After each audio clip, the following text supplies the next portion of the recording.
Ok.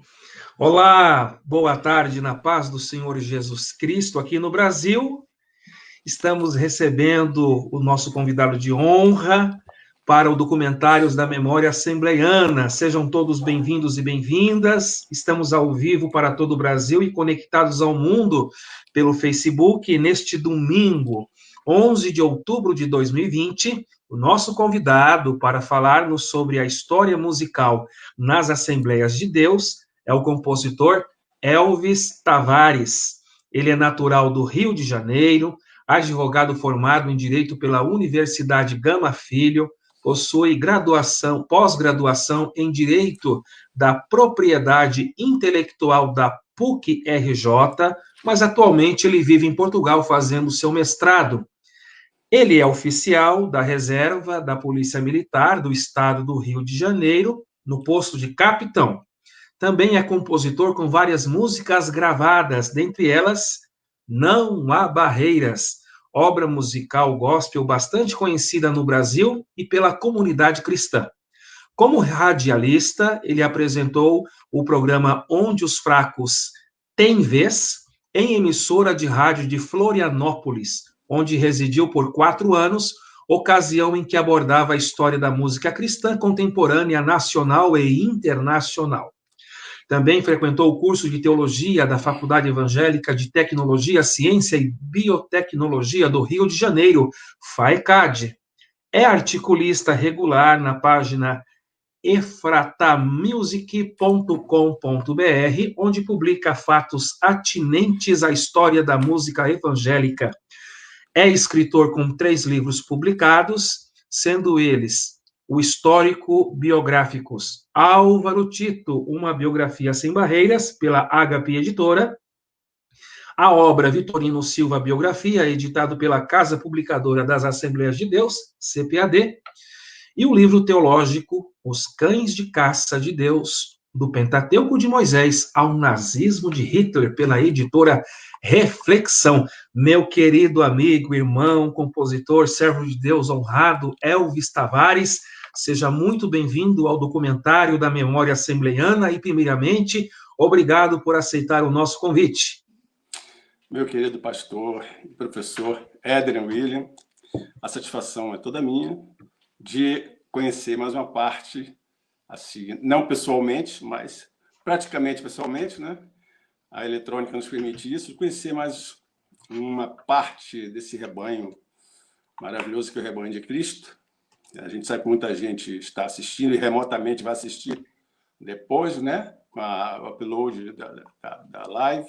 Mas é uma satisfação muito grande estar aqui e eu desejo que a nossa conversa seja bem proveitosa, que os irmãos possam tirar disso proveitos vindos de Deus, né? Para a gente aprender mais um pouquinho daquilo, mais especificamente aqui da música, que é uma coisa tão importante. A Bíblia fala de música de ponta a ponta, sempre a música está o povo de Deus tem a música ali como um envolvimento muito grande. Então, é uma satisfação muito grande estar aqui com o senhor aqui participando dessa live. Queridos internautas, já estamos com uma audiência boa, já estamos com 40 pessoas ligadinhas aí. Quero dizer a todos e a todas que o nosso convidado, o nosso irmão Elvis Tavares, que é compositor e tem feito um relevante trabalho dentro do contexto evangélico, sobretudo na área musical, é um instrumento de Deus para nos trazer aqui orientações, palavras, conselhos, informações relevantes sobre o tema proposto, que é a história musical nas Assembleias de Deus. Ele está em Portugal. Por gentileza, irmão Elvis, atualize para os internautas que horário que o senhor está aí no velho continente. Meus queridos irmãos e irmãs, são 17h05 aqui onde estou na cidade, no distrito de Leiria, que é próximo a Lisboa, uns 50 minutos de carro, e nós temos 4 horas a mais do horário de Brasília, porque acrescentaram mais 1 hora em decorrência do horário de verão, que já vai acabar, então vai retornar às 3 horas, que são as 3 horas regulares de fuso horário entre aqui Portugal e Brasil.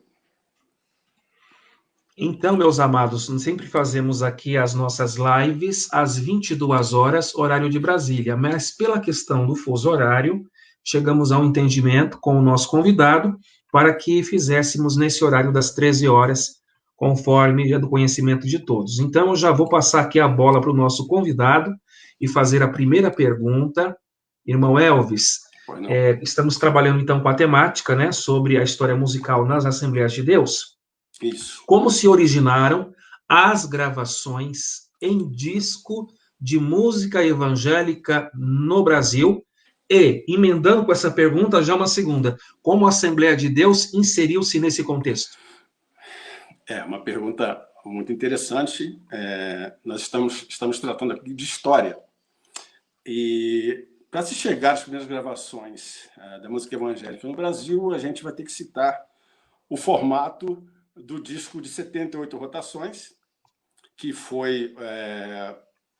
tinha o de 45 primeiro, de 78 foi mais evoluído, e foi onde nós temos registrado a primeira gravação do saudoso cantor e pastor Feliciano do Amaral, nosso irmão Batista, isto em 1948, década de 40, finalzinho da década de 40. Então, um registro, a gente carece de muitas fontes com respeito a registro dessa história da música evangélica, nesses primórdios, né, principalmente. Eu tenho notícia, inclusive, de que um irmão, de forma amadoresca, em 1901, fez uma gravação de um compacto de música evangélica, sendo cristão, mas foi uma coisa bem caseira, né? Foi um experimento, vamos dizer assim. Então, nós temos, em 1948, Feliciano Amaral, né, que faleceu há pouco tempo, gravando 78 rotações, e mais à frente, um pouquinho, nós temos, em 1958, já com o advento do acetato de vinil de 33 rotações, que é o famoso LP, o bolachão.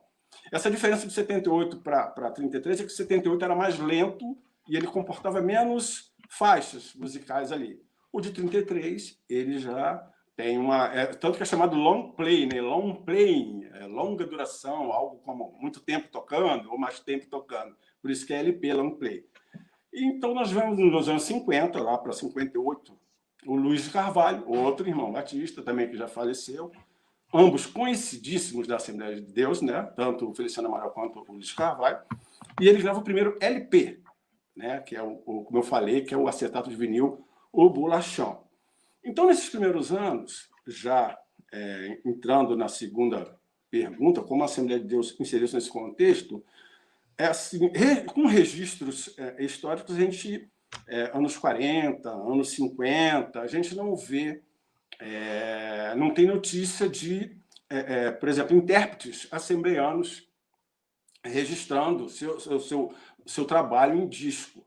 Pode até ser, não estou dizendo aqui que não exista, mas com registro disso histórico, a gente desconhece. Oxalá tenha, que a gente vai descobrir, depois vai falar que tem. Então, eu entendo aqui que nos anos 60 é onde a Igreja Assembleia de Deus começa a ter os seus representantes na música, utilizando gravações fonográficas, né? Você vê que, por exemplo, em 1963, a gente tem o irmão, também já falecido, Matheus Jensen, gravando o seu primeiro disco ali por volta de 1963, que também foi de uma forma amadoresca, que ele fez um tape improvisado em casa, no Paraná, de onde ele era, e levou para São Paulo, para um estúdio, para que a gravação fosse concretizada ali na aparelhagem ideal. Quando chegou lá, quando o profissional do estúdio, que não era evangélico, era um estúdio secular, colocou a fita para tocar o disco, para tocar, parecia voz de criança cantando. Mas por quê? A rotação, que a gente chama de rotação alterada. Quando está muito rápido, fica aquela voz fininha. E o Matheus Jensen ficou muito entristecido, que teve um trabalho muito grande para fazer aquilo, né? Pensando que ia dar certo, mas naquele momento foi mais frustração. Só que pela capacidade do técnico, ele conseguiu reverter isso e saiu ali o primeiro trabalho fonográfico de 1963. Por que eu estou falando dessa data de 1963? Estou cravando essa data. Porque em 88, o Matheus Jensen fez um disco comemorando 25 anos de carreira. Então, se a minha matemática não está defasada, 1988 menos 25 anos, a gente chega em 1963. Correto. Se estiver errado, está correto aí? Não, está correto. Então, está correta a matemática. Amém. E depois disso a gente vê ali chegar, por exemplo, a dupla Jair Osana, a dupla assembleiana também, gravar o famoso, o muito conhecido, né? Eu quero que os irmãos entendam, quando eu falo aqui famoso, eu não estou jogando para o lado da fama mundana, é um famoso assim, que é bastante conhecido, né? Claro. De todos, né? Então, em 1968, ali, o Jair Osana grava o Alma Cansada, que até hoje é um hino que todos cantam. Sim. Né? Só que esse disco é de 68, em 67, já trazendo um pouquinho para fechar a pergunta, com essa resposta, em 67 a gente tem a dupla também, saudosa. Só falei gente saudosa até agora. Incrível isso, né? Eu falei do Luiz de Carvalho, Feliciano do Amaral, Matheus Iense, Jair e Osana, ambos já falecidos, e vou citar agora o Toniel e Osiel, que em 1967 gravaram o primeiro disco, que foi o Palácio do Meu Rei. Eu creio que com esses registros, assim, no formato disco, LP, que as pessoas puderam adquirir, são esses aí alguns exemplos de nossos irmãos nossos da Assembleia de Deus, cantores, gravando o disco.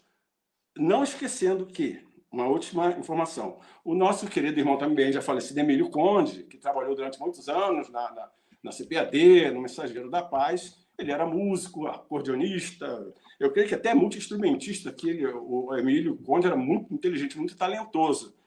E ele gravou um compacto nos anos 60, com aquela música Águas Vivas, né? Tem na internet, hoje, com o milagre da internet, os irmãos podem ouvir. Esse hino dele, Águas Vivas, foi até muito executada na cerimônia fúnebre, né? No sepultamento dele, colocaram para tocar esse CD. Então, grosso modo, esse é um resuminho de como os cantores assembleanos iniciaram nesse contexto de gravação de disco da música evangélica. Queridos internautas, já tivemos aí com o nosso querido compositor Elvis Tavares, de forma, como ele disse, grosso modo, um extrato na linha do tempo, desde 48, começando com Feliciano Amaral, lembrando que Feliciano Amaral tem a sua pertence da Igreja Batista, depois Luiz de Carvalho, em 58, o ano que o Brasil foi campeão na Copa da Suécia. Isso. Aí nós temos o assembleiano Matheus Jensen, também já falecido recentemente, 1963, e aí ele vai tocando o barco aqui com o Jair Osana, o Toniel, Osiel, e o próprio Emílio Conde, que também tem a sua importância dentro dessa história musical no contexto assembleiano.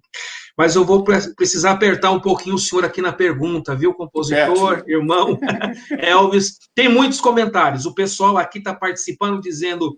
Elvis Tavares, vírgula, pois não há barreiras. O pessoal está escrevendo aqui, ó.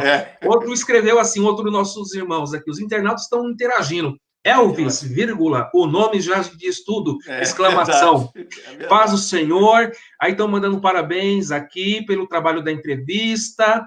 E o nosso internauta diz...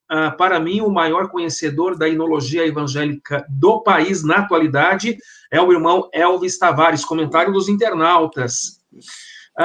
Também está aqui, ó, a Doraciara Moura, de Paula Serafim, está mandando os cumprimentos. Ela é irmã do Zé de Paula, o pastor. Então tem história, tem história.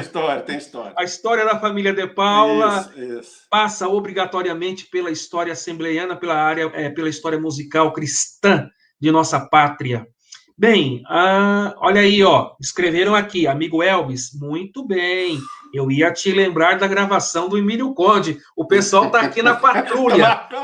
Existe uma turma que fica patrulhando se a gente esquece alguma coisa, né? Eu sei.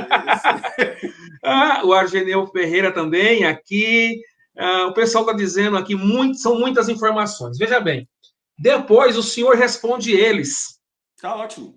Porque tem bastante gente querendo interagir, tem muita coisa, eu tenho bastante pergunta, e a gente não pode fugir do tema, mas eu vou te apertar um pouquinho aqui. Vamos lá. E vou te fazer a seguinte pergunta. Irmão Elvis, havia algum crivo teológico de pastores ou professores de teologia na elaboração das letras musicais evangélicas?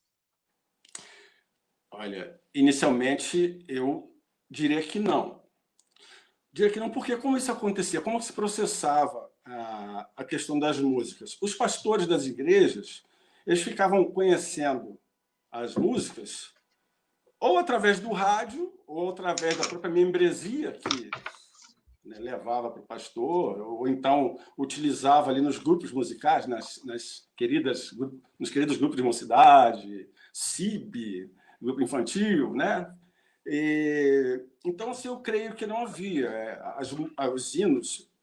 eu, quando eu falar música aqui, os irmãos também não me interpretem mal, porque música é uma criação de Deus, então eu falo música, falo hino, falo cântico, então é tudo sinônimo, né? Então, assim, eles ficavam sabendo das músicas, dos hinos, pelos discos que eram lançados. Até porque as gravações ou eram feitas por gravadoras que produziam de forma executiva, ou seja, financeiramente bancavam esses trabalhos, ou seja, o dono da gravadora poderia ser batista, poderia ser assembleano, poderia ser metodista, não podia ser, de repente, nem cristão, nem evangélico, mas ele, né, é empresário, ele montava um selo, uma gravadora, e contratava uma gravadora evangélica que contratava cantores evangélicos, né? Então, a igreja, eles ficavam sabendo, eu creio que ficavam sabendo dessa forma, porque eu entendo que não havia, embora não houvesse um crivo teológico, quando o pastor ouvisse uma letra derrapante na teologia bíblica, logicamente que ele ia sinalizar, né, ou vetando a música, ou aconselhando o cantor a mudar, uma coisa nesse tipo. Então, respondendo, eu entendo que naquelas épocas, até que as gravações eram algumas muito deficitárias tecnicamente, nos estúdios, né? E usando poucos instrumentos, a gente vai falar disso mais à frente. Então, fechando de vez, eu entendo que não havia esse crivo assim, dessa forma. Vamos ver primeiro essa letra, vamos compará-la à luz das escrituras para depois aprovar ou desaprovar. Bem, tem comentários aqui, irmão Elvis. Eu vou ler alguns deles. O Edson Silva está dizendo, já tem ou vai ter alguma outra coisa substituindo o CD? Pelo que a gente vê, o CD está acabando. O Gedelias Souza Moreira está escrevendo assim, irmão Elvis. As mulheres não eram bem vistas viajando para fazer agendas na área musical, né? O Cláudio Rubens está dizendo, paz o senhor, pastor Éder, grande compositor, inólogo Elvis, o verdadeiro, abre aspas, Elvis que não morreu, fecha aspas. Vou morrer qualquer dia. O Oséias Balsaretti, ele está fazendo um registro histórico importante aqui, irmão Elvis, que Dico e Rosinha gravaram o primeiro compacto em 1960. Sim, olha, está confirmando o pessoal da Assembleia de Deus nos anos 60. Como eu falei, que, né, o Feliciano começou nos anos 40, o Luiz Carvalho 50, e nos anos 60, com mais força, né, mais pujança, os cantores da Assembleia de Deus, eles começam a iniciar a vida deles nos trabalhos fonográficos. Pessoal, aqui está parabenizando pela escolha do tema, e aqui tem alguém comentando sobre as mulheres na área musical, estão querendo a presença das mulheres nessa musicalidade assembleiana. O senhor vai ter tempo para falar sobre isso. Ah, sim, lógico. Vamos adiante. Vamos lá, vamos fazer mais uma pergunta aqui. Para quem está chegando agora, estamos recebendo o nosso convidado de honra, o nosso irmão Elvis Tavares, que é compositor, conhecido de todos nós no contexto assembleiano. Atualmente ele reside em Portugal, e nós estamos fazendo a live exatamente nesse horário pela questão do fuso horário. Estamos com um tema muito importante, a história musical nas Assembleias de Deus. Eu peço a gentileza que os senhores e as senhoras se sentirem confortáveis, além de fazer o comentário e deixar o like, o joinha, vocês têm liberdade para compartilhar esta live. E essa live nós estamos gravando e vamos deixar depois à disposição para que aqueles que não podem assistir ao vivo possam depois fazer o uso desta live, porque temos aqui registros importantes sobre a história assembleiana no contexto da música cristã. Vamos para a próxima pergunta, irmão Elvis. É o seguinte: há algum descredenciamento bíblico ao chamarmos um hino de música? Essa é mais ou menos uma abordagem que retorna ao que falei posteriormente dizendo que eu vou usar o termo música, hino, cântico, que, para mim, acertadamente, são até sinônimos. Antes, só uma lembrancinha, voltando aqui à questão do crivo teológico, vou dar um exemplo.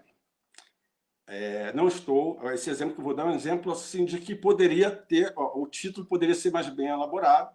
Eu também sou compositor, eu tenho minha autocrítica. Mas, durante um tempo, nos anos 70, saiu um LP chamado Um Anjo Serei, da minha querida cantora Zilanda Valentim, que mora em Minas Gerais, uma serva de Deus, está lá firme e forte.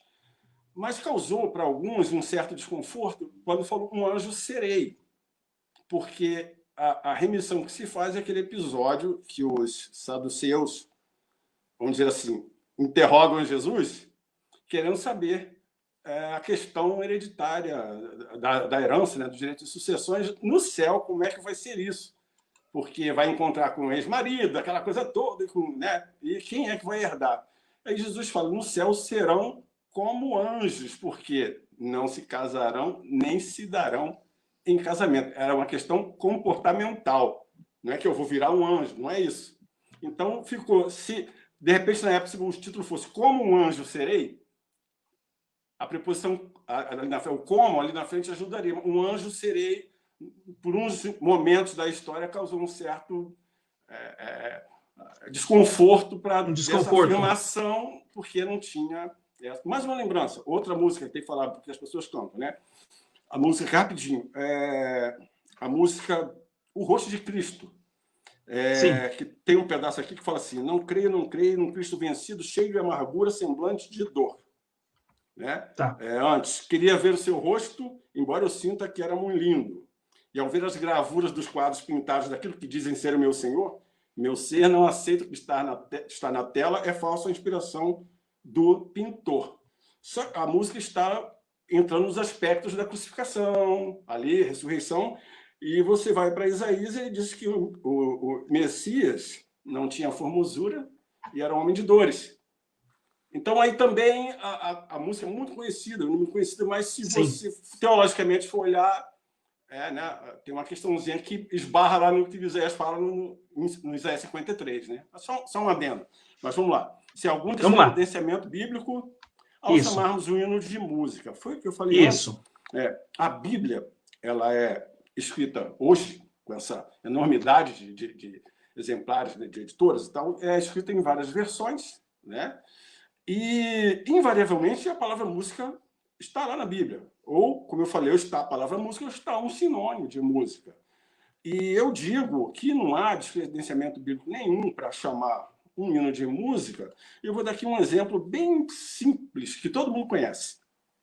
Primeiro, dois exemplos. Primeiro, Davi, que foi um importante instrumento para ser bem literal com a questão da música, ele foi um instrumento de Deus na questão musical, questão de corais, tinha lá o Asaf, tinha os levitas, aquela coisa toda que Davi organizou. Né? E Davi fabricava instrumentos musicais. Não fala que eram instrumentos salmodiais, instrumentos inódicos, instrumentos musicais. Então, se pode usar o termo musicais para o instrumento, porque não posso usar música. Outra é para finalizar que não há descredenciamento para chamar o hino de música. Isso na minha percepção. Tá? Davi, de novo. Rei Saul, atormentado pelo espírito que Deus mandava lá incomodá-lo. Davi vinha, tocava a harpa. O que saía da harpa? Saía um cântico? Alguém cantou? Saía música da harpa. O espírito maligno deixava Saul. Então, essa é a minha resposta quanto a esse descredenciamento ou não do termo música. Claro que as pessoas... Eu posso pegar qualquer termo, pastor Éder, e marginalizar o termo, colocar ele no sentido pejorativo. Posso falar amor, se eu jogar um sentido pejorativo, vai ser uma palavra que as pessoas... dependendo da conotação. Olha, irmão Elvis, o senhor tem uma tarefa hercúlea, porque está chovendo comentário aqui, como diz o carioca, a dedéu. Muitos comentários. O pessoal está pedindo muita informação para o senhor, muito comentário. Só que a gente tem a pauta aqui e a gente precisa seguir a pauta. Os internautas não fiquem chateados conosco, que o irmão Elvis vai atendê-los com muito carinho. Sim. e depois vai responder os comentários, porque existem dezenas e dezenas de comentários que não param de chegar sobre algumas dúvidas, perguntas e informações, e o senhor certamente vai atendê-los posteriormente. Mas eu tenho que tocar o barco aqui, porque a pergunta que eu vou te fazer, ela, na verdade, são 3 perguntas em uma. É a seguinte: quando o cantor ou cantora gravava um disco, o louvor a Deus imprescindivelmente era a primazia do projeto musical. E a comercialização do disco enquanto produto de consumo? Primeira pergunta, mas em cima dessa eu vou emendar com a outra.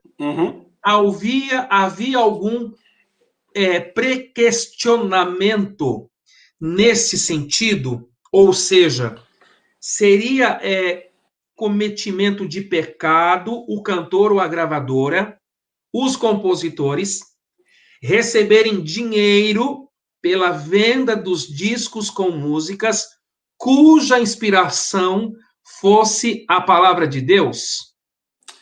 A pergunta é bem melindrosa, né? É melindrosa e o povo quer saber. Quer saber. Bom, o povo quer saber. O povo quer saber. Esse assunto, por demais polêmico, que corre os anos aí, vem uma enquete perguntando isso, né? Ou então vem pessoas certificando mesmo, é um absurdo se cobrar e tal.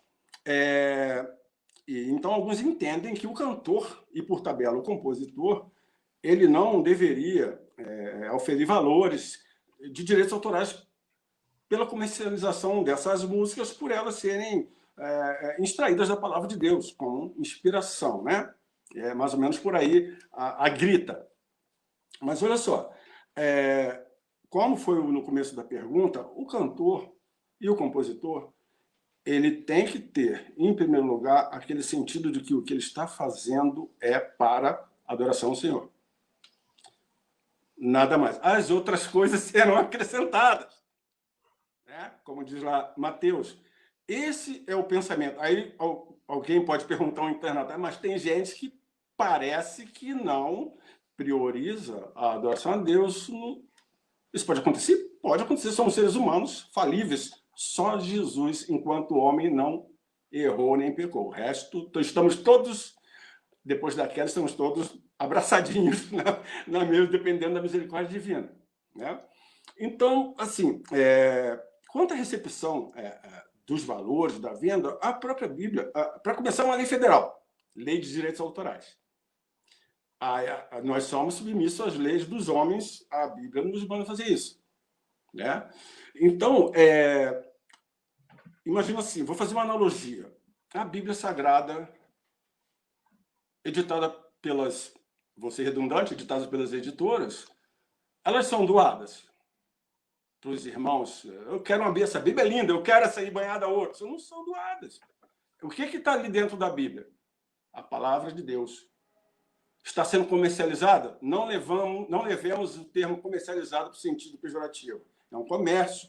Comércio, não aquele comércio que Jesus vai lá e expulsa os cambistas da chicotada. Não é esse comércio, né? É um comércio que é instituído. Pessoas trabalham no comércio, pode trabalhar, não pode trabalhar. Então, a Bíblia, ela é vendida. E Bíblias são caras. Como é que... E os autores de livros, literatura evangélica? Né? Eu até esqueci que eu sou um deles, mas eles também, o livro vende, e até para o disco vender, para terem outros discos. Agora não, porque como já falou do CD, o CD morreu. Eu vou já adiantar aí que alguém falou aí no CD, o CD morreu. A plataforma digital está aí, a gente vai conversar sobre isso. Mas eu entendo dessa forma, faz uma analogia com a comercialização da Bíblia. A comercialização, aquela comercialização sadia, é um trabalho como outro qualquer, e a Bíblia está cheia de exemplos de que o trabalhador é digno do seu salário, aquele que não paga o que é direito a alguém. Tem várias admoestações assim na Bíblia a esse respeito. Espero ter respondido aí a pergunta. Sim. Meus queridos irmãos, minhas queridas irmãs, o nosso irmão Elvis Tavares está nos trazendo aqui, então, informações de extrema importância sobre a história musical nas Assembleias de Deus, ele foi muito feliz na colocação dessa questão de música, de hino, deu exemplo aqui da analogia das editoras, das sociedades bíblicas que fazem a comercialização das Bíblias, né, na analogia com a questão das questões musicais, né, antigamente eram os LPs, ele já disse que os CDs já morreram, agora estamos na plataforma digital, né? Saímos da era analógica, estamos num contexto digital e pós-modernidade. O mundo está numa dinâmica muito líquida, muito acentuada, e nós, evangélicos assembleianos, precisamos nos contextualizar neste momento da nossa sociedade. Então, vamos fazer mais uma pergunta aqui para o senhor. Irmão Elvis? Pois não. Mais outra indagação. Havia já naquela época, em grupos de músicos qualificados, para participarem profissionalmente em estúdios de gravações, né, de disco com música evangélica, que o senhor vem iniciando aí em 48 com o Feliciano Amaral, né? Então, ao decorrer dessas décadas, né, já naquela época, havia algum grupo de músicos qualificados já para fazerem esse trabalho profissional em estúdios de gravações com música evangélica? Não havia. Em estúdios profissionais, não havia. Ok. O que havia, como eu falei, as primeiras gravações eram bem simplórias, geralmente usando pouca instrumentação musical.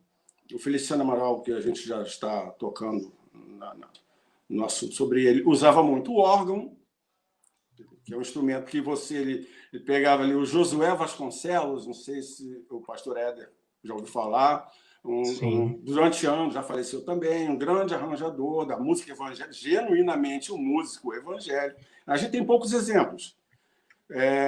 Então, por serem gravações mais simplórias, até aquela questão do dava para o gasto, no bom sentido, porque eu utilizava poucos instrumentos, não era uma produção arrojada, com violinos, ainda não tinha chegado nessa época. Então, com exceção de José Vasconcelos e uns poucos aí que dá para contar nos dedos, não havia realmente esse elenco, né, de músicos evangélicos profissionais trabalhando no estúdio, até porque a música evangélica estava iniciando as gravações em estúdio. Não se tinha isso antes. Então, se não tinha, também não tinha músicos profissionais. Senão ia ter músicos profissionais de estúdio, mas não tinha quem gravar. Seria uma coisa ineficaz. Ok. Irmão Elvis, então qual teria sido a base do formato musical dos compositores evangélicos brasileiros? No caso, eles beberam de alguma fonte já existente para criarem os hinos para as primeiras gravações?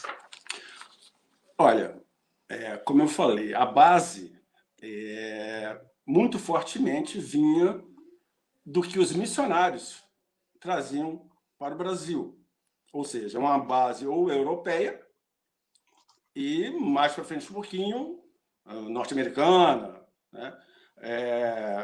O que se usava muito era a música dos inários. E agora eu vou falar a música dos inários porque tem hinos nos inários que são músicas populares. São apenas versionados. Nós temos o hino da Inglaterra. Eu falo, mas é um hino. Mas peraí, mas é o hino da Inglaterra. Bem, Inglaterra, país protestante. Que é o 185 da harpa que a gente canta. Isso. Nós temos aquele Jesus sim vem, lara, lara, lara, alegre o saudar a seu povo. Esse é uma música folclórica havaiana, que foi composta por uma princesa que perdeu o seu amado e nesse distanciamento dele ela fez essa música como que saudosa da partida dele.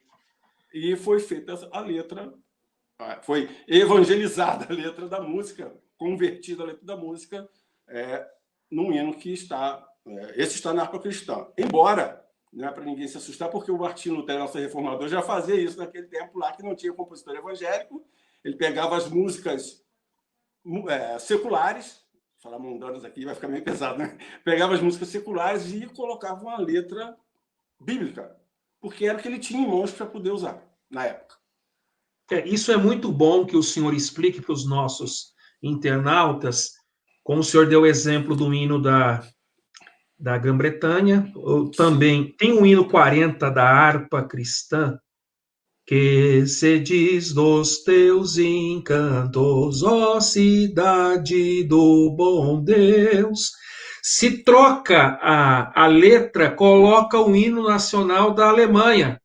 Sim, tem um hino de, eu acho que é Tonga, se não me engano, que é os guerreiros se preparam, se não me engano é Tonga. Ou é Fuji. Fuji. Isso. Ah. Originalmente, ele não é um hino evangélico. Que a gente canta o 212, né? 212.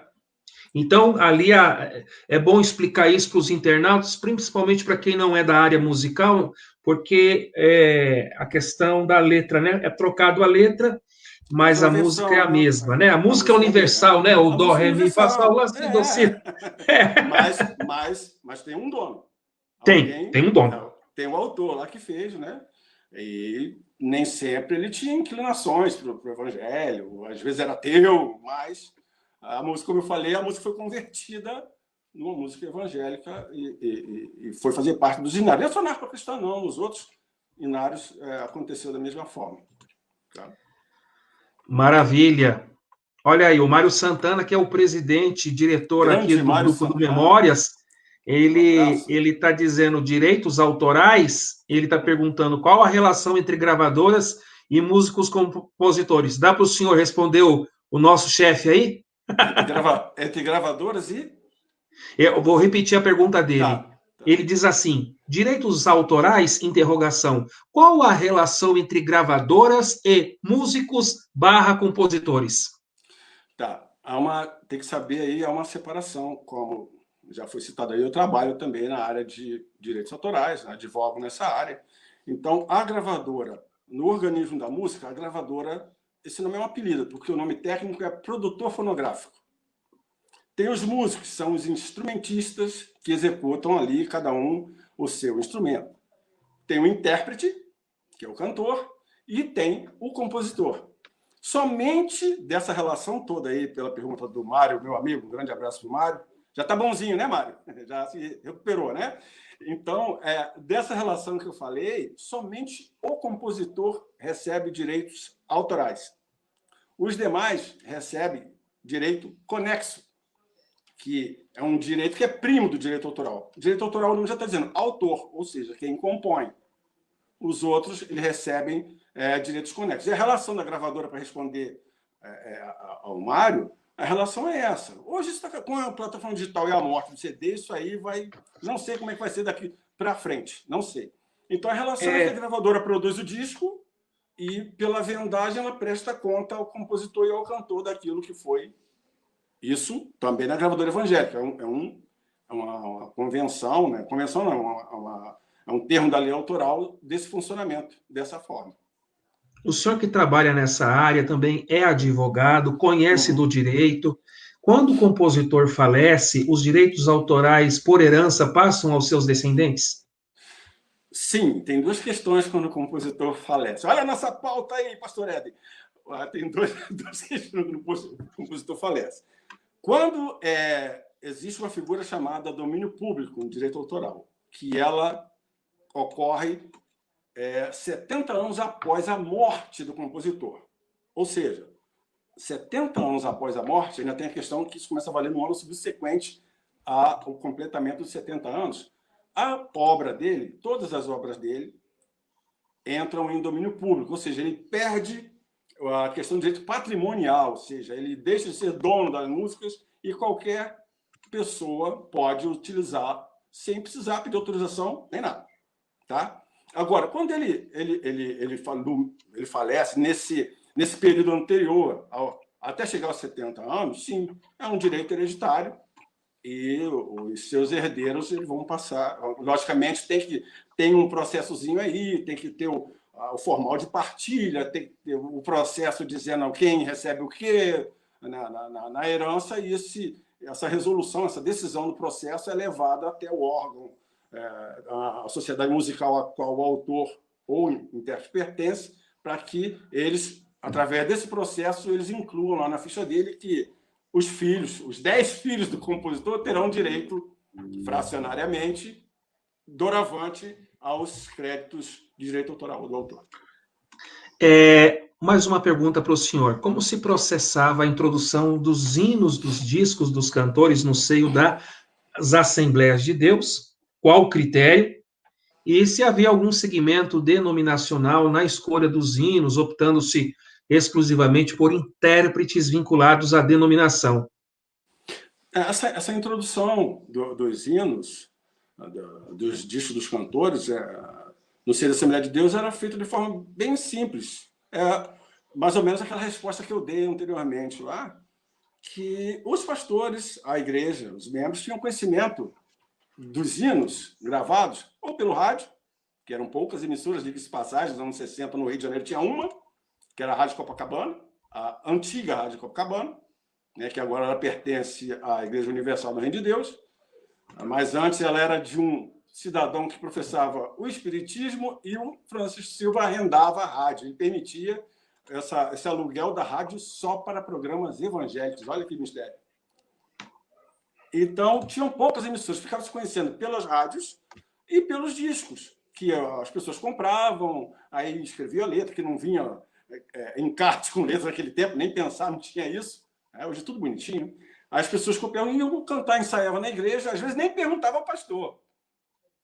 Vi muito isso, nem perguntei. Ela cantar, às vezes o pastor ouvia, eu falei, peraí, tem alguma coisinha. Um exemplo, há bem pouco tempo, aqui eu não estou depreciando nenhum compositor, a questão é da gente ver a letra, que a letra fala, e você colocar a Bíblia para respaldar ou não.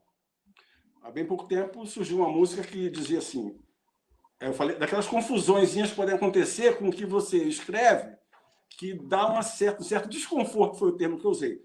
A música diz o seguinte, em determinado trecho, és Deus de perto e não de longe. No texto você vai, és Deus de perto e também de longe. Lógico, pela onisciência, né?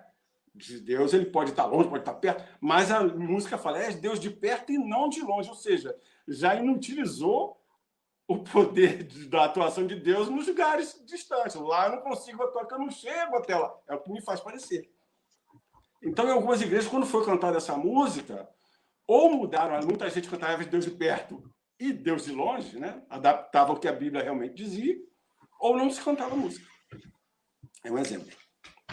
Vou fazer uma pergunta para o senhor relacionado à harpa cristã agora. Sim. Qual foi a contribuição da harpa cristã quando as gravações de discos de cantores evangélicos principiaram no Brasil? Foi uma contribuição gigantesca, até porque era uma das poucas fontes tendo material para que fosse utilizado ali pelos cantores. Como eu falei, por exemplo, a Assembleia de Deus foi fundada no Brasil em 1910. Corrija-me, né? Em 1910, veio o Daniel Berg e o Gunnar Wingren, embora tenham vindo dos Estados Unidos, eles eram suecos, tinham aquela influência da música europeia e pegaram a influência da música americana evangélica daquele tempo. É isso que veio. Tanto que tem muitas histórias aí dos missionários cantando vários corinhos, trazendo corinhos para a igreja evangélica brasileira, e aí se colocando a letra de quem sabia falar o português, tal.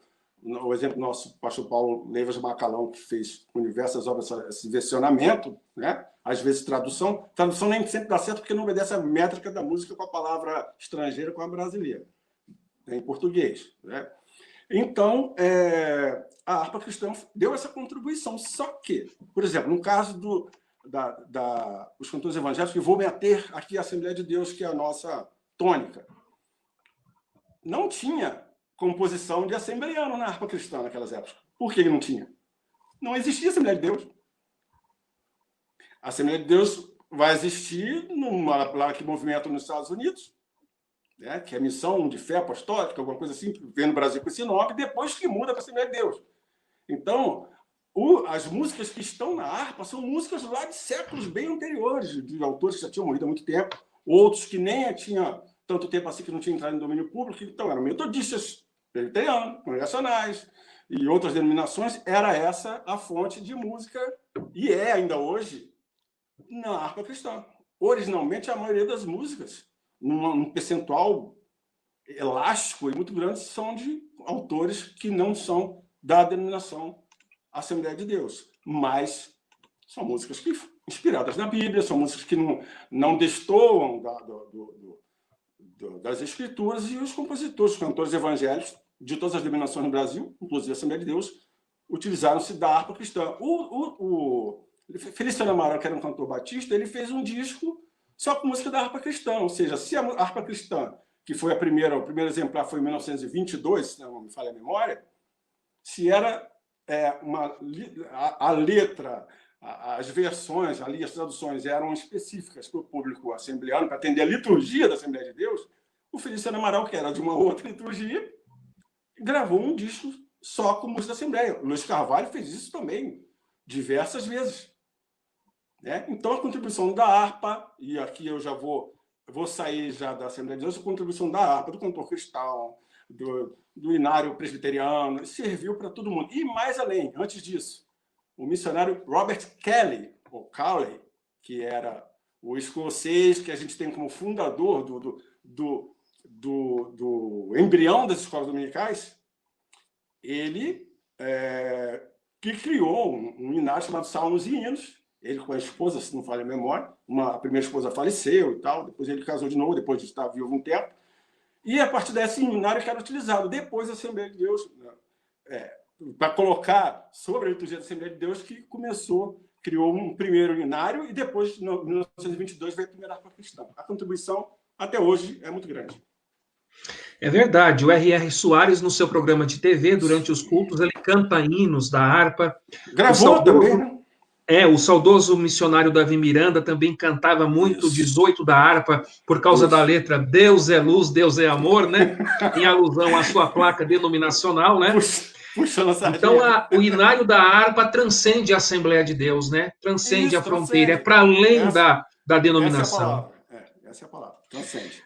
Agora eu vou perguntar para o senhor sobre estilos de hinos evangélicos.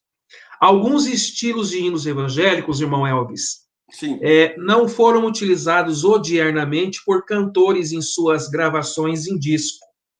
Estaríamos falando de um processo evolutivo saudável, ou isto caracterizaria um distanciamento teológico da genuína música evangélica? Tá, me perdoe se eu fazer uma outra inserção que eu preciso fazer. Fique à vontade para fazer as inserções. Com respeito, obrigado. Com respeito que o assunto né? Com respeito à harpa cristã, essa utilização, depois de um tempo, já nos anos 60, como eu falei, começaram a aparecer os primeiros compositores evangélicos, assim, que eram utilizados nos discos, que os cantores iam até esses compositores e escolhiam músicas para se gravar já com um estilo saindo daquele estilo da harpa cristã, que era o estilo mais marcha e tal, aqueles estilos mais antigos, vamos dizer assim, né? Musicais. E eu preciso lembrar do compositor Ivan de Souza, que ele é batista, um compositor batista. Olha a contribuição, como é que havia um entrelaçamento das denominações no quesito musical. Sim. Interessante isso. Então, Ivan de Souza, ele passou a ser o compositor. O Edson Coelho, que é um grande compositor, tem no Ivan de Souza o espelho dele. Sim. Tá? Tem no espelho, isso declaradamente. O Ivan de Souza começou a compor para o Feliciano Amaral, que era um batista igual a ele, e para o Vitorino Silva, que era um assembleano. Uma música, um hino, um cântico muito famoso, muito conhecido, do Ivan de Souza, deu nome a um disco do pastor Vitorino Silva, que é um dos mais lindos que eu conheço, que se chama Olhando o Céu. Um trechinho. Cadê? Deixa eu ver se tem aqui. Não tem aqui o trecho. Mas depois eu pego. Então, essa música, olhando o céu, um imenso azul, vindas do sul, vejo passando peregrinas nuvens flutuantes, a brincar, talvez. Linda música. Isso é um disco muito cantado na Assembleia de Deus e de músicas de um cantor batista. Só para mostrar esse entrelaçamento, né? Então, vamos lá à sua pergunta, que fala sobre o processo evolutivo saudável, né, das músicas. É isso? Isso mesmo. Isso mesmo. Essa também é uma pergunta melindrosa, eu posso chamar de uma pergunta melindrosa. Por quê? Eu considero, como compositor até, e como ouvinte de música evangélica, como admirador de boas músicas evangélicas, que, logicamente, a música vem de Deus, a criação divina. Lá nas regiões celestiais, no Velho Testamento, se ouve falar de música. A adoração a Deus com música. Então, a criação divina é a música. Uns usam de uma forma a louvar ao Criador, outros deturpam, mentoreados pelo inimigo de nossas almas, logicamente, que esse é o trabalho dele. Mas, assim, nos anos 70, com respeito ao processo evolutivo das músicas evangélicas, eu considero que foi a década que nós tivemos grandes gravações da música evangélica. A safra era muito boa. E, para destacar um cantor evangélico, a década de 70 foi uma década, no bom sentido, olha a palavra que eu vou usar no bom sentido, dominada pelo cantor Osés de Paula. Discos muito bem gravados, discos lindos, palavra de Deus ali, você não tinha problema, você ouvia a música, está aqui, né? Não precisava nem ser bereano, você já sabia que estava certo o que ele estava cantando. Compostas, em sua grande parte, ao entrelaçamento de novo, pelo Edson Coelho, que era batista na época. Então, os anos 70, para dar um exemplo, eu tinha um primo do meu pai, meu primo também, eu era adolescente, meu pai me levou até a casa desse primo, lá em Campo Grande, no Rio de Janeiro. Ele era beberrão, de cerveja, aquela coisa toda, mas estava sóbrio quando nós chegamos lá. Conversando e tal, eu fui vasculhar, olhei lá, quando eu já vendo disco ali, LP, né, curioso com música, eu fui olhar, Paz na Terra, Osés de Paula. Aí eu, como? Ele não é evangélico, não é um beberrão inveterado. Paz na Terra, Osés de Paula? Eu cheguei para ele, ô fulano, ô Rodrigues, isso aqui, esse cara canta muito bem, né? Ele canta muito bonito, Olha aí. Um testemunho de alguém de fora, não evangélico, falando sobre isso. E com os anos, né, o pastor Éder, eu tenho visto ultimamente, infelizmente, eu não tenho gostado do que eu tenho ouvido das criações novas de música evangélica. Não sei, o Brasil como um todo, ele é um país mimetista, né? Gosta de imitar os Estados Unidos, principalmente, e nisso vem coisas boas e coisas ruins. E, às vezes, vem um modismo de música, por exemplo, que é a nossa tônica aqui, como eu já falei, e, na minha opinião, não vem coisas boas. Hoje a gente vê uma pobreza, por exemplo, as últimas músicas que eu não paro para ouvir, começo, já descarto. Poucos acordes na criação da música e aquele refrão repetitivo que fica ali quase infinitamente falando aquela mesma coisa. Como se fosse um mantra. Como se fosse um mantra. Já quem chamou de mantra foi o nosso estimado e saudoso pastor Antônio Gilberto. Sim, de Antônio Gilberto. Antônio Gilberto, ele fez um artigo que eu até reproduzi no nosso site, e ele falando isso, né, da música, a qualidade que estava. Então, hoje em dia, é o que nós temos aí. Eu não sei o que vai acontecer, Deus sabe, né? E eu vejo também uma característica muito antropocêntrica nas letras. É o que o Grupo Logos, a letra do pastor Paulo César, diz que antes era servo, hoje acha-se senhor. E diz a Deus como ele deve ser. É o inverso. Até sugiro a quem não conhece, o nome da música é O Evangelho. Grupo Logos está no YouTube, né? Dá para ouvir a letra muito bíblica e relatando o que está acontecendo hoje, infelizmente. Então, esse é o panorama que eu tenho visto na música evangélica. Olha, o senhor falou dos anos 70, eu era criança nos anos 70, mas eu acompanhava os meus avós na Assembleia de Deus de Santo André, na Igreja Matriz. Presidente era o pastor Joaquim Marcelino da Silva, saudoso pastor Joaquim Marcelino. E quando Osés de Paula lançou Sem Ovelhas, O Marcelino levou o Oséias lá. Mas pensa, eu era garoto calça curta, mas pensa num movimento que foi quando o Oséias de Paulo chegou lá na sede para cantar o Sem Ovelhas. Jesus, olha, foi forte o negócio. Diga, pode falar. Abriu um apêndice para mim, eu tenho que falar desse disco. Diga, pode falar. O disco Sem Ovelhas, ele é de 1973. 1973. Também não foi um disco como orquestra, como o nosso querido Vitorino Silva costuma fazer nos seus discos maravilhosamente, lá até com o pastor Misael Passos, meu amigo do Paraná, né? Que até o amigo citou agora há pouco, os pais de Zico Rosinha, né? Então, o disco Sem Ovelhas, ele foi ali, naquele ano, ele foi houve uma mudança de paradigma, vamos dizer assim, do que tinha de música evangélica naquela época. Porque ali, as canções do Zé do Paulo, as músicas, já com o Edson Coelho fazendo músicas para ele, tem uma linda ali que é Assim Que eu te amo, mas que a abelha ama a flor, está nesse disco, né? Ali já começa uma mudança muito grande. E, curiosamente, o disco lançado em 1973, o mesmo ano de criação da primeira lei autoral no Brasil. Então, esse disco, pela gravadora Estrela da Manhã, do falecido pastor Matheus Jensen, ele foi assim, ele pegou o Brasil como um furacão, esse disco, porque era uma novidade, as músicas centradas, lindas, são lindas, eu ouço até hoje, não tem como você, né? E já começa a sair mais fortemente da influência dos Inários. E vai até um pouco para a música, não vai para a música inglesa nem americana, vai para a música mexicana.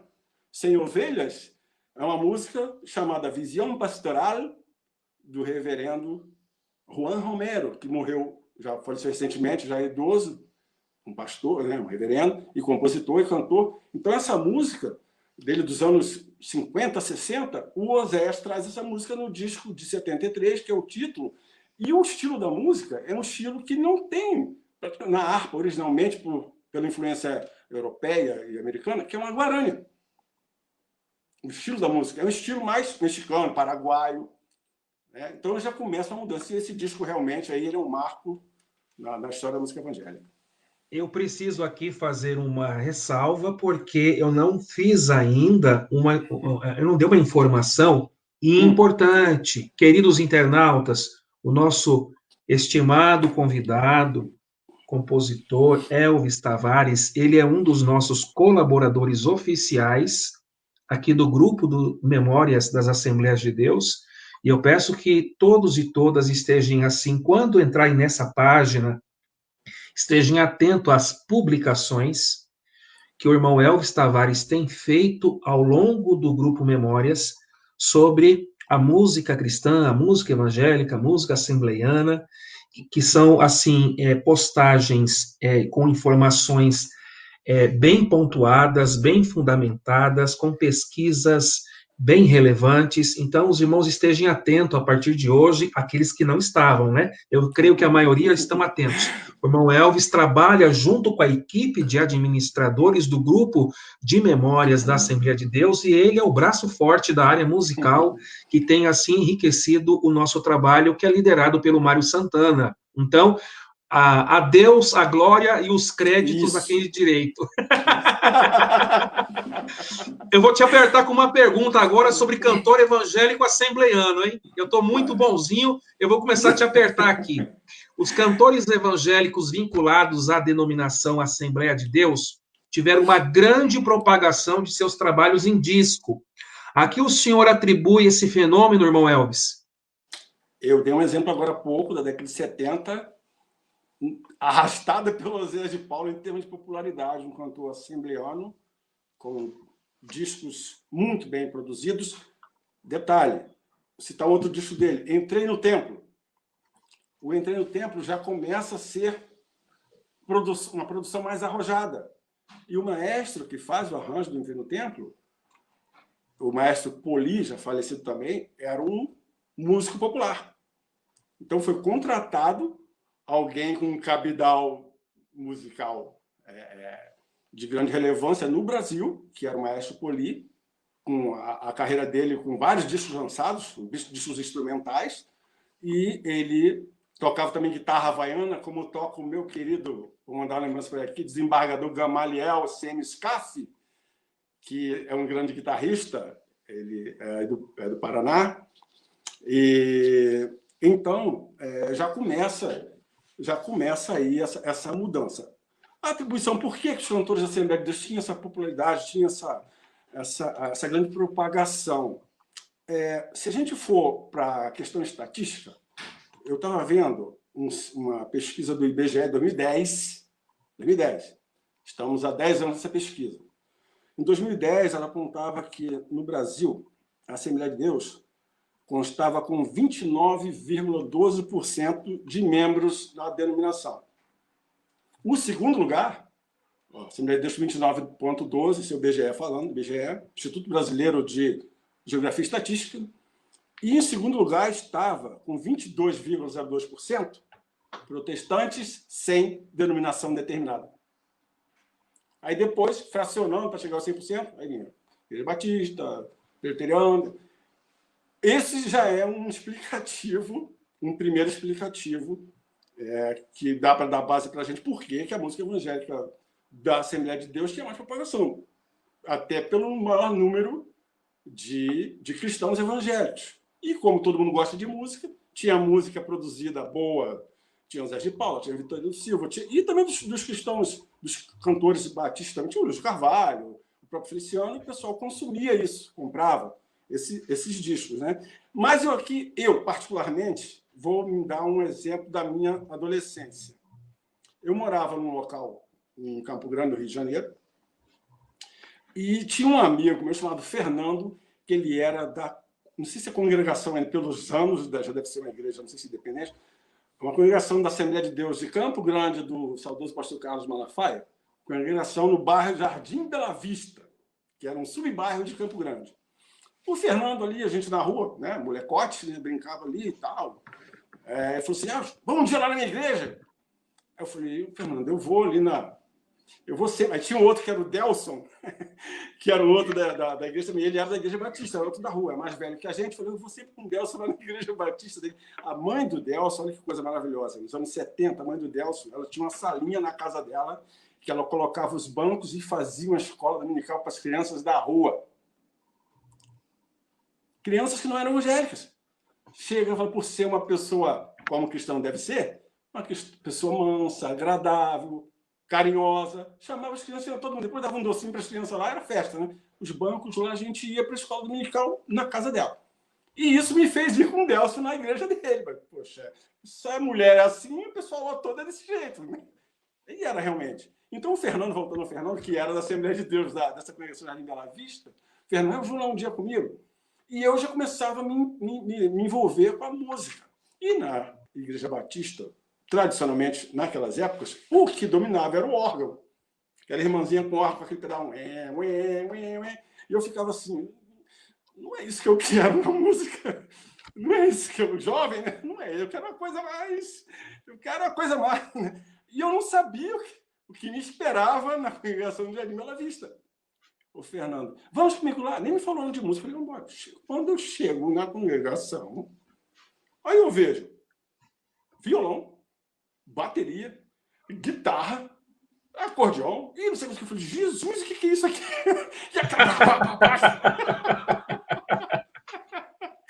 E meus olhos brilharam, eu falei, é isso que eu quero. Pensando já em termos da música, né? Eu falei, não sei, estava escondidinho isso aqui, eu não sabia. E dali começa a minha ligação. Eu quero dizer aqui para os irmãos que eu não estou em momento nenhum dizendo que a música da Igreja Batista é música triste, não é isso que eu estou falando. Cada um tem a sua liturgia. E hoje até não é muito mais assim, né? O tempo foi passando e você vê, quem vai na Igreja Batista vê que as músicas são também diferentes, assim como ficaram diferentes as músicas na Assembleia de Deus, que algumas pouco utilizam a harpa cristã hoje em dia, assim como poucos utilizam o cantor cristão, né?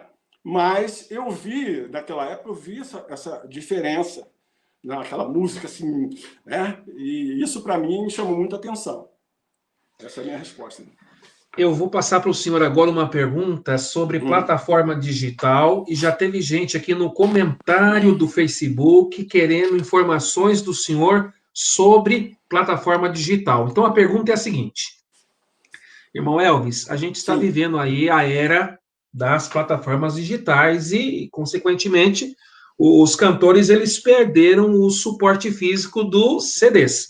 Então, alguns vivem exclusivamente da música e da produção de seus discos.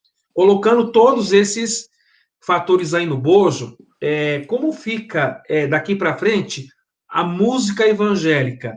Ou seja, a plataforma digital é um progresso ou é um retrocesso? Eu vou responder como alguém envolvido na música. Eu acho que é Tá. um pouco, eu acho que é um pouco das duas coisas. Um pouco das Progresso duas? e retrocesso. Eu acho um Tá. pouco das duas coisas. Por quê? Primeiro, eu não via nenhum problema no CD estar existindo. Lógico, o CD como disco, compact disc, digital, ele perdia um pouco a qualidade em relação ao LP. Só que o CD dificilmente arranhava e o LP arranhava. Então, cada um tinha os seus prós e contras. É. O LP, até hoje, eu acho lindo o formato. Na Europa, aqui, todos os cantores que vão lançar um disco, o primeiro disco dele é o LP, é o vinil, né? Então, eu acho assim, a plataforma para mim tem esses dois aspectos. Por quê? Os músicos, como o irmão falou na pergunta, os músicos que viviam da vendagem do CD estão vendendo o que agora? Não estão vendendo nada. A não ser que vieram comerciante, pegaram outro produto para vender, porque disco não vai vender mais. Não tem gravadora mais fazendo disco como se fazia antes, né? Do lado positivo, por exemplo, discos que a gente não encontrava mais vendendo, a plataforma desencalhou aquilo tudo. Tem disco dos anos 30, a plataforma digital tem Sim. tudo lá. Então você pode fazer a sua playlist e colocar os hinos que você quiser. De Feliciano Amaral a Rose Nascimento, Cassiane, sei lá, o que você quiser. Você pega todo mundo e bota ali.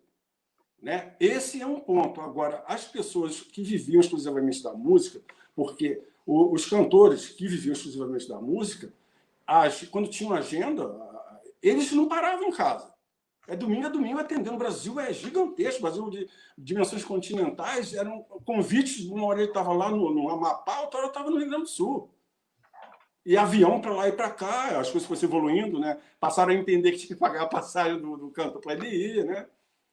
É um exemplo também de evolução, foi uma coisa que foi muito combatida também durante anos, mas quem vivia disso está passando situação difícil. Me permita dar um exemplo secular, só para dar uma embasada no que eu estou falando. Sim. O cantor Roberto Carlos, todo ano, todo final de ano, ele vendia no mínimo 2 milhões de cópias com o disco que ele lançava, porque o público cativo dele comprava sem ouvir. O Roberto comprava o disco, 2 milhões de cópias. Dava para ele comprar o feijãozinho dele, botar a gasolina lá no querosene no iate que ele tem lá na Urca. Agora isso acabou. Ele está fazendo show, se apresentando em tudo quanto é lugar. Um homem já, se não me engano, octogenário, se não for, está beirando, deve estar com 79. Está beirando. Show, está beirando e fazendo show direto. Aqui vem em Portugal, foi na Inglaterra, foi não sei onde, o Brasil inteiro, porque não tem mais aquele dinheiro.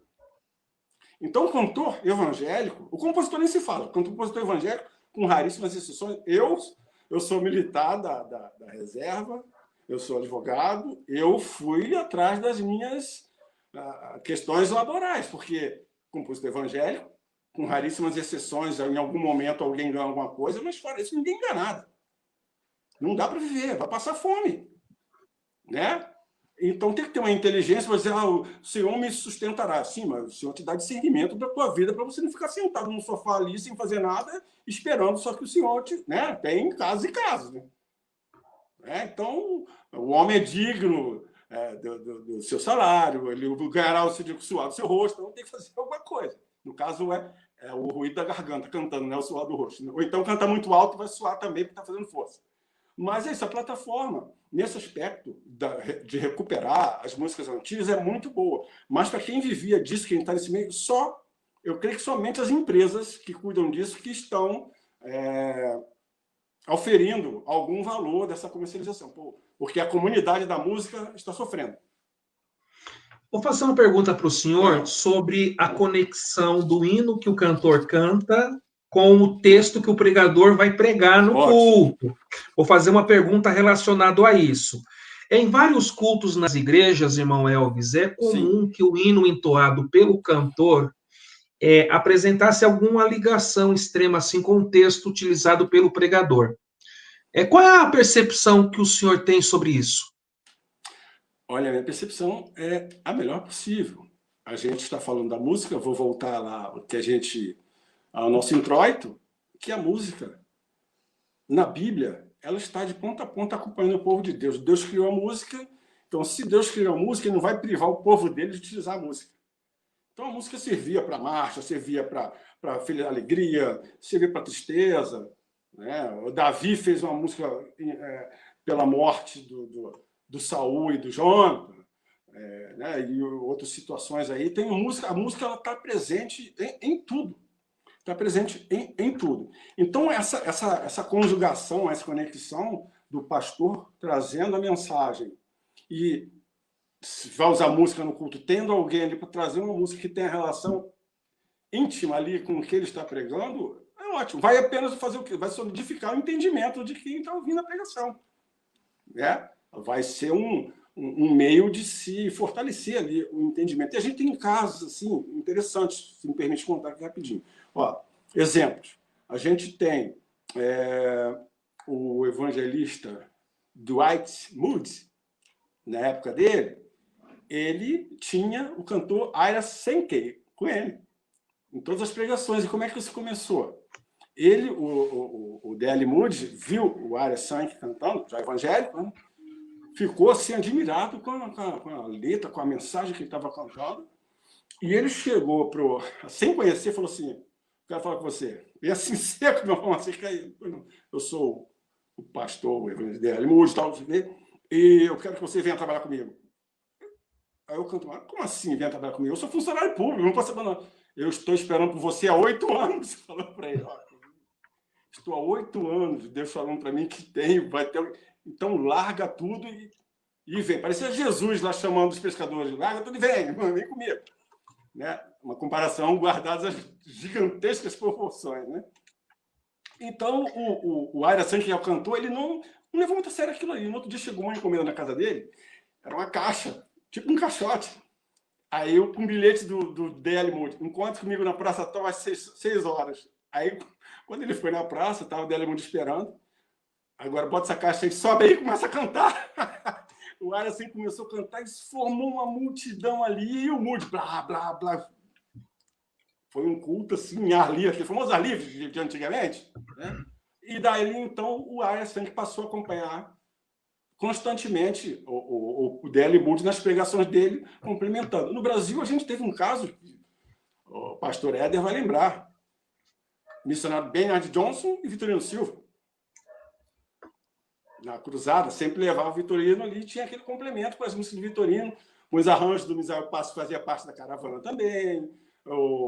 Teve vários pastores também, aquele pastor que gravou até um LP nos anos atrás, que é um grande pregador também, que era com Elianai Cabral, Otoniel Eziel, todos eles fizeram parte dessa, né, tem essa situação. Então eu acho assim, o próprio Billy Graham, ele se utilizou das músicas, a companhia do cantor Johnny Cash, depois convertido, e o Johnny Cash cantava depois nas pregações, ou antes ou depois, as duas coisas ali, complementando a parte da pregação do Billy Graham, recém-falecido também. Né? Então, eu entendo essa conexão muito proveitosa, acho muito boa. Agora eu vou te fazer uma pergunta que o povo quer saber. É o seguinte, antigamente na Assembleia de Deus, os pastores, alguns, para não dizer todos, não deixavam a gente tocar guitarra, bateria. O senhor sabe que a mocidade naquela época tinha bastante dificuldade para introduzir esses instrumentos. Então, eu vou fazer uma pergunta assim para o senhor. Alguns instrumentos musicais foram vistos com reservas no que tange a utilização nos cultos assembleanos. Em tempos idos da música evangélica, algum desses instrumentos, por exemplo, a guitarra, tiveram o veto da liderança por sua associação imediata com o rock. O que mudou para que o veto, irmão Elvis, fosse finalmente derrubado? Isso é um petardo, né? Vindo daí, né?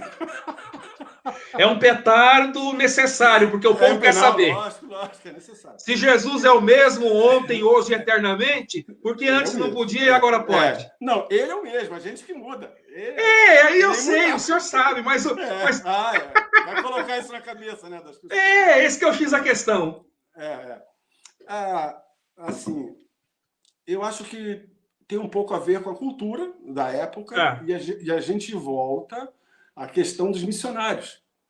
Porque quando os missionários chegaram no Brasil, a gente pode falar tanto os missionários que fundaram a Assembleia de Deus, como até os outros que vieram representar as igrejas tradicionais que já existiam, as históricas, vamos dizer assim, né? Já existiam na Europa, mas vinha com aquela liturgia europeia de, vamos contar aqui, praticamente sem acompanhamento.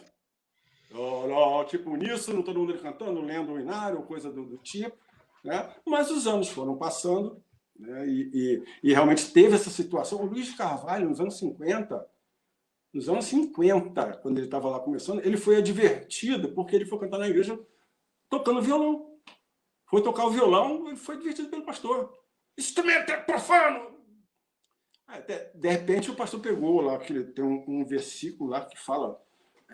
o inimigo já guardou sua viola, assim, algo assim, não estou lembrando aqui direito. Tem um versículo assim, de repente ele foi só nisso aí. Não, aqui não, né? Usou uma teologia muito particular, mas, assim, era a bateria, cada barulheira e tal, essa coisa, né? E, como eu falei, o violão, a guitarra, então, meu Deus, né? Para poder entrar a guitarra ali, foi uma dificuldade. Inclusive, eu entrei no templo de José de Paula, você vai ouvir o Sem Ovelhas, não tem bateria. Tem um instrumento ali, fazendo a marcação ali, mas não tem a bateria. Fazendo aquelas viradas da bateria, não tem. Tem no Entrei no Templo, introduzido pelo maestro popular, que é o maestro Poli, que não, a gente tem que colocar isso para ser um disco, e foi um super disco. Ainda é, né? Então, com o passar do tempo, houve assim, essa flexibilização, né? Os irmãos, ou uns foram morrendo, vendo uma outra geração, né? E foi se aceitando, né? Tudo é o tempo, né? Tempo para tudo, já diz lá Eclesiastes. Só que uma coisa que me causava, e causa ainda espécie, é que por que eles não aceitavam a bateria, a guitarra, e aceitavam o acordeão?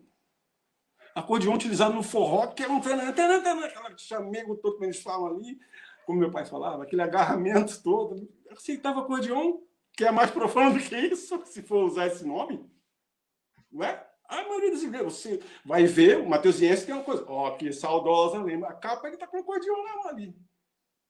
Né? Outros que usavam, a Sofia Cardoso, que é cantora de São Paulo, no tempo que cantava com a Araci Miranda, que vai falecer, irmã do missionário Davi Miranda, acordeão. Acordeão pode, porque acordeão é mais brasileiro, tá mais guitarra, vem aos Estados Unidos, e bateria, não sei o que, não. Então, não dá para entender qual seria o critério nessa época de aceitar um tão, vamos dizer assim, se fosse o pensamento deles, tão profano quanto o outro. Mas nada contra, como diria aquela velha canção, eu não sou contra o progresso, mas eu apelo para o bom senso, né? E isso foi prevalecendo com o decorrer dos anos. Nós temos um amigo, irmão Elvis, que trabalha conosco na pesquisa assembleana, que é o Jacó Rodrigues Santiago, de Minas. Uhum. Ele é um apreciador, assim, de corais, bandas. E a minha pergunta para o senhor é sobre esses departamentos musicais, que é uma marca da tradição assembleiana. A pergunta é a seguinte: uma outra visão bastante peculiar nas Assembleias de Deus, musicalmente falando. Eu estou me referindo, irmão Elvis, aos corais e às bandas de música. Sim. O que o senhor pode dizer sobre esses dois grupos que são utilizadores da música na igreja? Corais e bandas. Corais e bandas. Só fazendo um adendo à última resposta, a Miriam, irmã de Moisés, tocou um tamborim. Né? Tamborim é usado hoje em escola de samba. Deixa eu pegar aqui o meu carregador, que meu telefone pediu. Não tem só para pegar aqui, tá? Por favor. Tá, enquanto o senhor está pegando, aí eu vou conversando com os internautas. Fique à Vai vontade. conversando rapidinho. Ele está citando do tamborim aí. Existem várias Assembleias de Deus no Brasil, queridos internautas, que há departamentos femininos e alguns até masculinos de grupos de pandeiros, irmãs que tocam seus pandeiros, que louvam a Deus com toda sorte de instrumentos musicais. Então, estamos recebendo aí o nosso expert na área musical, historiador, professor, compositor Elvis Tavares, que já está se recompondo, já está aí. Vai colocar o fone. Vê se eu posso, se o irmão me ouve sem o fone, um instantinho, só enquanto dá uma carga no telefone, porque é o mesmo Tudo bem. Local. Não, sem problemas. Estamos te ouvindo perfeitamente. Se os internautas estiverem com dificuldade para ouvir, escreva num comentário, por gentileza. Irmão Elvis, pode responder a pergunta, então, de corais e bandas? Sim. Como eu tinha falado a respeito eu já tinha citado, inclusive, o reformador Martim Lutero, que é exemplo de Davi, né? Tinha grandes corais ali que Davi, na introdução da música, nos cultos, vamos dizer assim, né? Nos eventos em que se adorava o nome do Senhor ali, que era praticamente toda hora no templo de Davi, não era muito... Então já tinha a introdução dos corais, e o Martim Lutero fez isso depois, quando houve o advento da Reforma, porque ele não aceitava os novos convertidos, já na linhagem do conceito de reforma, e aqueles cantos gregorianos, que eram um latim bem profundo, e a membresia não entendia. A membresia não entendia a mensagem, não conseguia acompanhar. Então, Martim Lutero ele foi e introduziu os corais ali, já com uma linguagem que o povo, a igreja, podia participar. E depois disso veio para a nossa era. Eu acho assim, a utilização dos corais algo assim maravilhoso. Não tenho visto muito ultimamente, porque nós temos o grupo de louvor, parece que ocupou esse lugar, ou trocaram, ou mudaram, preferiram o grupo de louvor, não sei. As bandas também eram marcas registradas, né? Maravilhosas. Eu lembro daquelas festividades da igreja que a banda saía marchando. Ela saía marchando do templo e ela lá dava uma volta na praça central da cidade. Isso mesmo. Geralmente cantando "Os guerreiros se preparam". Ia lá, aquela banda tocando, a mocidade atrás, e grande parte dos membros da igreja, né? E os obreiros assim, ó, empunhando a Bíblia no peito. Isso, justamente. Era isso aí. Então, a gente pouco vê isso hoje, né? Mas eu estimo de uma... Assim, fica meio complicado você dissociar isso da história da igreja, né? Tanto os corais quanto as bandas. Eu já falo até de uma forma saudosa, assim, mas sempre achei uma coisa assim... Porque é música. É o que a Bíblia fala, é música. A música é muito importante. Assim como a palavra é importante, a música também é importante, porque vem de Deus. Então, o que vem de Deus, dificilmente. Só quando é uma coisa até para te corrigir, né? Para te dar uma chicotada, alguma coisa assim, visando o teu bem. Então, infelizmente, a gente não vê. Eu não vejo muito, se ainda tiver a igreja usando. Parabéns para o pastor ali que tem essa decisão. Eu vou fazer para o senhor uma pergunta agora referente ao centenário das Assembleias de Deus. Sim. Durante as comemorações do centenário da nossa Assembleia de Deus no Brasil, o senhor participou da produção de um disco produzido alusivo ao evento, contendo hinos que marcaram a vida musical da nossa denominação. Eu queria que o senhor contasse para nós, irmão Elvis, como se desenvolveu esse projeto que certamente foi muito marcante na nossa vida e para todos os assembleianos. Tá, só ratificando, a minha voz está saindo satisfatoriamente aí, né? Satisfatoriamente, te ouvimos bem. Então, na festividade do centenário, eu fui convidado por um amigo, ele trabalhava na CPAD, na Central, ali no Rio de Janeiro, e falou desse projeto. E como eu estava no métier da música, né, com essas coisas que eu estou falando aqui para vocês, ele me convidou para dar um auxílio ali, porque a gente ia fazer um resgate de várias músicas, vários hinos, vários cantores, para se colocar na coletânea. E qual foi o meu papel? A questão das autorizações, da questão do direito autoral, da cessão dos fonogramas, né, que é a voz do cantor na música, a gravadora permitindo. E eu atuei nessa parte. E foram feitos 2 volumes muito bons, né? Pena que já culminou com essa queda do CD, né? Com essa morte anunciada aí pelos empresários, porque um dia eles falaram assim, o CD vai acabar, no outro dia não tinha mais loja de CD. Foi muito rápido, eu não entendi isso. Eu até falei isso já numa entrevista. Foi muito rápido. Interessou muito a alguém, ou alguém. Né? Então, esse disco foi produzido lá para a Patmos Music, né, gravadora da CPAD, e fora assim a junção, a gente tinha ali todo mundo, Luiz Carvalho, José Luiz Carabelli, José de Paula, Armando Filho, Mara Dalila, Vitorino Silva, Moacir Bastos, que cantava Se todos tivessem Jesus no coração, que bom seria. Né? A gente reuniu tudo isso ali nessa coleção. E o irmão até, o meu amigo que trabalhava lá, o Gesiel Damasceno, que hoje mora em Florianópolis, eu fui até lá, para lá, inclusive, por influência dele, que nós fomos morar lá, né? Foi uma dica dele. Tal. E ele era gerente da loja da Assembleia de Deus lá, depois, da CPAD, lá em Florianópolis. E foi nessa época, quando ele estava no Rio, que a gente fez esse trabalho. Foi muito interessante. Irmão Elvis, alguma pergunta que eu não tenha feito e o senhor deseje externar aqui o que está no seu coração sobre o tema, eu queria que o senhor, nas considerações finais, ficasse à vontade para deixar também os seus contatos aos internautas. E eu também queria fazer uma perguntinha que não está na pauta, mas é uma curiosidade que a gente tem. Como é que foi o processo de Deus na sua vida para a composição daquele hino que se tornou muito conhecido, Não Há Barreiras, cantado por Álvaro Tito? Tá, só me repete a primeira pergunta. Eu queria que o senhor, por gentileza, usasse esse momento para fazer as considerações finais. Tá bom. Se alguma pergunta que eu não fiz e o senhor deseja verbalizar para os internautas o que está no seu coração sobre o tema da live, o senhor fique à vontade.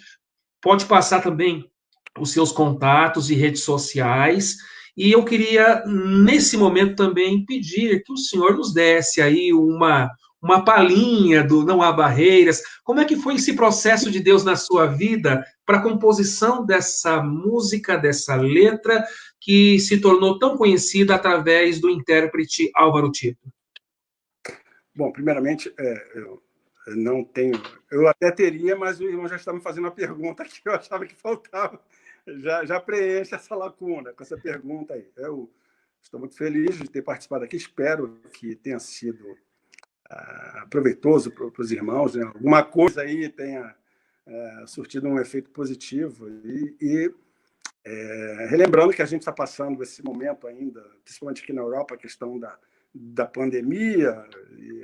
Eu não aguento mais usar máscara, é muito incômodo, muito chato, mas a gente está pegado naquela confiança de sempre, né? Que é estarmos firmados na rocha e vamos prosseguindo até o momento que Deus achar que isso tem que parar. Ou não. Está nas mãos deles, ele é o excelso, ele que vai decidir isso. Mas nós continuamos na nossa convicção de fé e vamos seguindo até onde Deus determinar. Não é isso? Com respeito ao processo da música, da Não Há Barreiras, aconteceram várias coisas. Primeiramente, a minha mãe, minha querida mãe, faleceu em 2017. Lá no começo dos anos 80, que eu já tinha algumas músicas gravadas, o próprio Álvaro Tito já tinha feito 2 discos e tinha músicas minhas e outros cantores também, mas minha mãe falava assim para mim, olha o que ela falava para mim: meu filho, você tem que fazer uma música igual Segura na Mão de Deus, que todo mundo cante. Aí eu falei assim, mas isso não acontece assim. Isso aí tem uma inspiração que Deus tem que dar para a gente, se Ele quiser dar, né, para a gente fazer. Mas eu bem que gostaria, porque imagina, né? Segura a Mão de Deus, conhecido no Brasil inteiro, até fora dos arraiais. Então eu lembro que certa vez eu trabalhava numa loja de disco evangélico. Eu ainda não estava no militarismo, e eu pensei assim, puxa, eu preciso fazer 3 músicas, vou separar 3 títulos para fazer 3 músicas. Aí eu separei assim, na época, né? Cristo Reina, Meu Canto de Paz e Não Há Barreiras. Eu separei. Nunca tinha feito isso, né? Geralmente eu vou fazer a música, a inspiração vem, já estou fazendo letra com música, já vem tudo, né? Assim, esse é meu jeitinho que deu para fazer, é esse jeito aí. Mas, nesse caso, eu pensei antes, falei assim, vou agir diferente, eu vou separar 3 títulos. Fiz a música Meu Canto de Paz, um presbítero, na época, muito amigo meu já faleceu também, o Samuel Carvalho, gravou o disco, botou essa música no título. O Álvaro Tito jurou de pé junto que ia gravar essa música, estou até hoje esperando, nunca gravou essa música. E a outra música, Cristo Reina, não deu em nada, nem sei mais como é que é, está numa fita dessa aí, cassete, e fiz a Não Há Barreiras. Só que quando eu fiz a Não Há Barreiras, eu pensei assim, meu Deus, começa, né? Eu fiz em dó maior, o Álvaro começa a cantar em mi, já são 2 tons assim, e modela lá na frente, modula não. Ele modela também, que canta muito bonito, modela, né?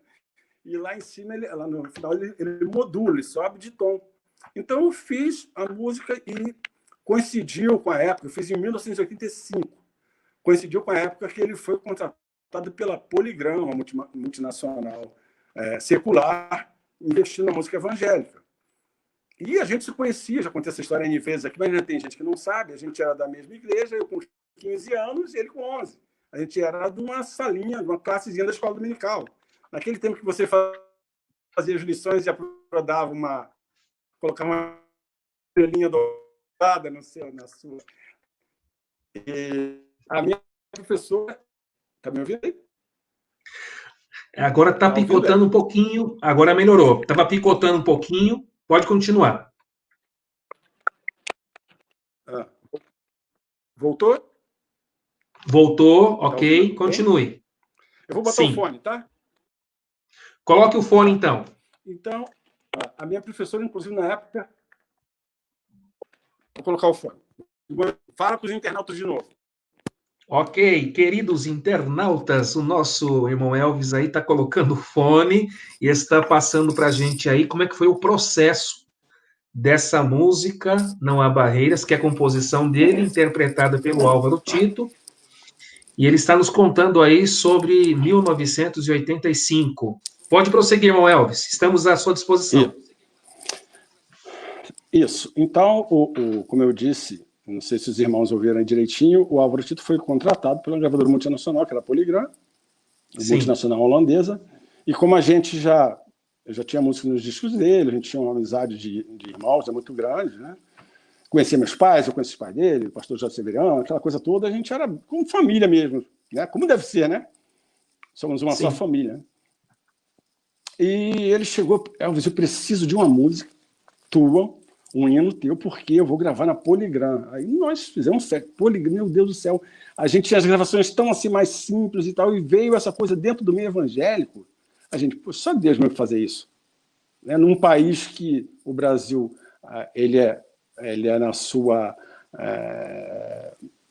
história, ele é católico, até pela colonização, tal. Então, para a música evangélica, a gente sempre teve uma certa dificuldade durante muitos anos. Hoje não é tanto isso aí, avançou muito, né?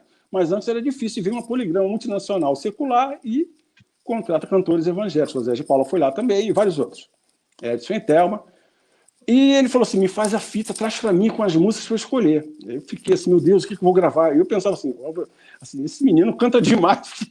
Minha responsabilidade é muito grande toda hora que eu for mostrar uma música para ele, porque ele vai falar assim, não, essa eu não gostei.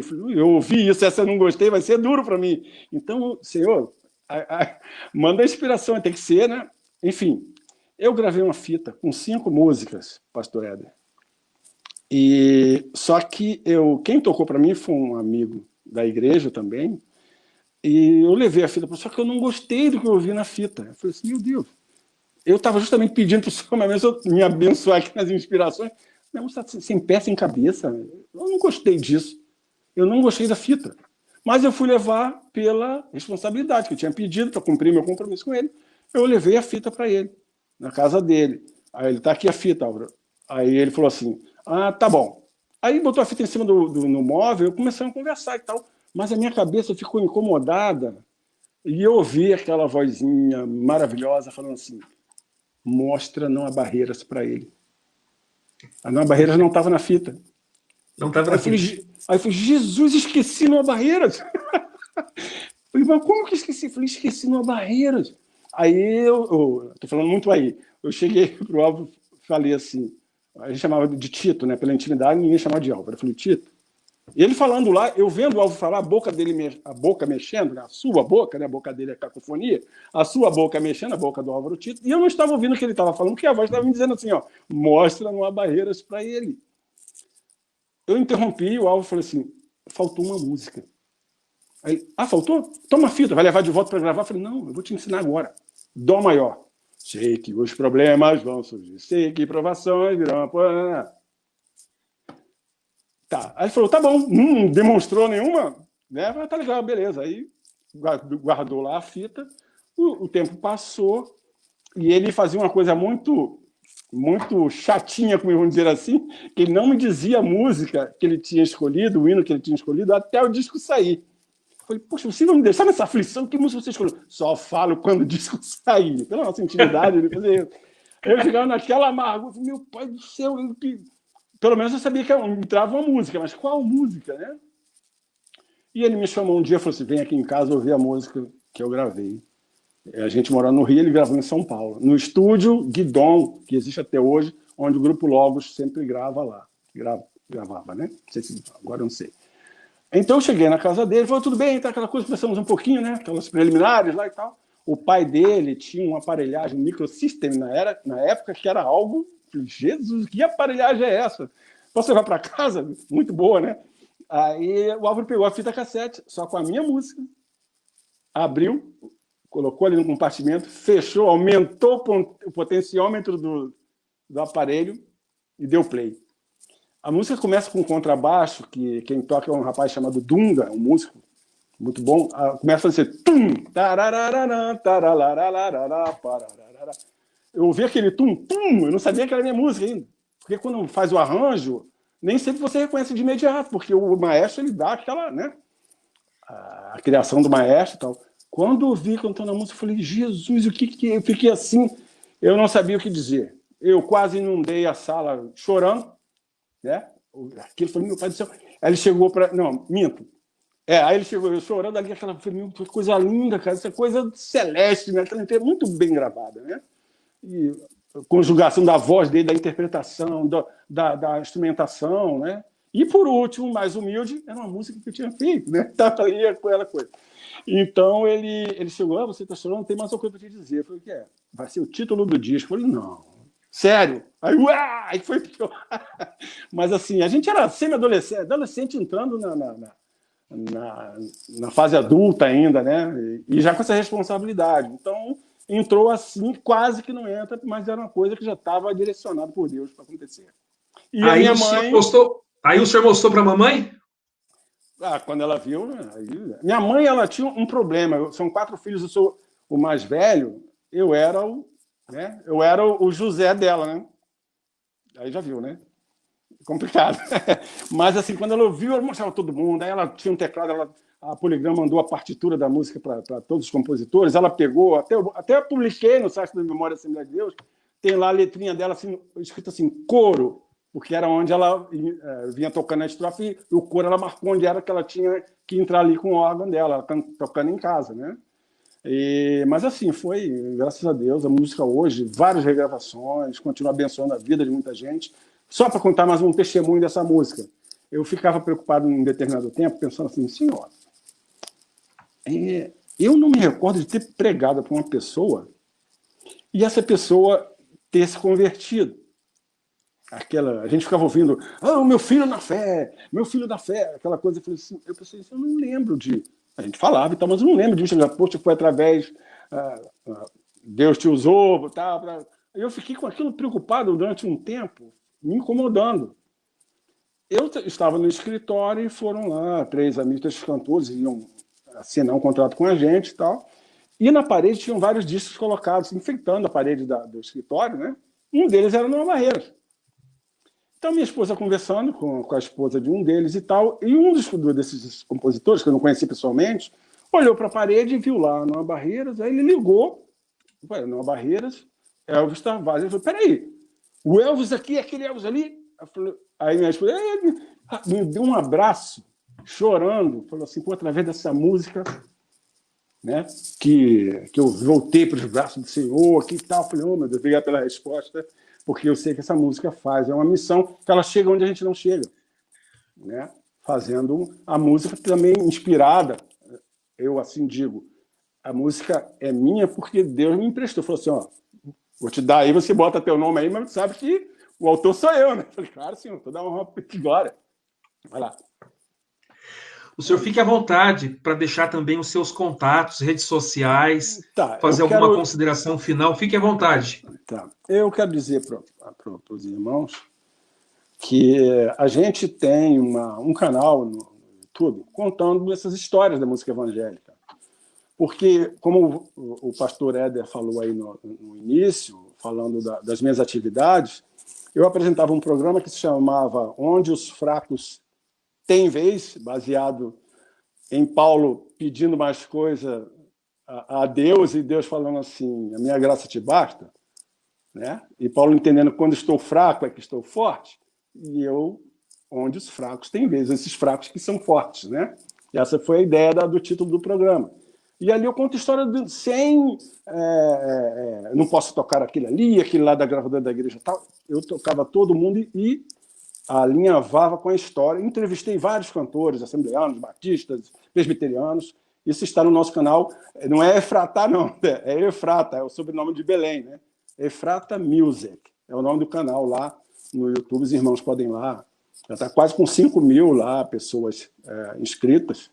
E tem muita história da música evangélica para os irmãos que gostam. E a gente disponibiliza isso lá.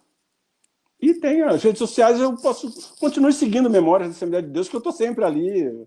O assunto que a gente coloca ali é palpitante mesmo. Eu até vou fazer aqui, me desculpe abrir aqui um parênteses, eu fico um pouco triste com alguns comentários que algumas pessoas, elas, na efervescência de querer falar alguma coisa, eu acho um pouco pesado alguns comentários, tanto é que tem pessoas que eles bloqueiam o comentário dessas pessoas, né? Esses irmãos, né? Eles são irmãos em Cristo.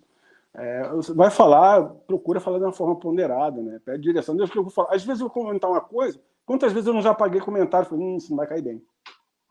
Quantas vezes eu fiz isso?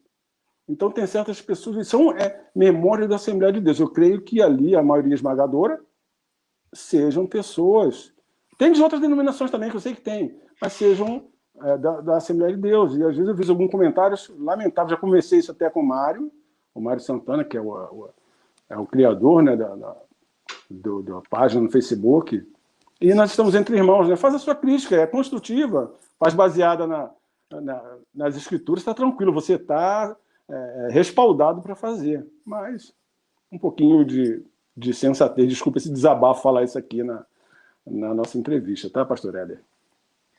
O senhor não precisa pedir desculpas, não, porque é necessário, e os nossos internautas são crentes em Jesus, lavados e remidos no sangue do Cordeiro, e essa página da memória, criada com muito carinho pelo professor Mário, e co-administrado por vários irmãos, dentre eles o senhor, irmão Elvis Tavares, que tem feito um trabalho fenomenal com as suas postagens. Nós precisamos fazer os comentários, sim, mas de forma educada, cortês, ética e respaldado na palavra, como o senhor disse.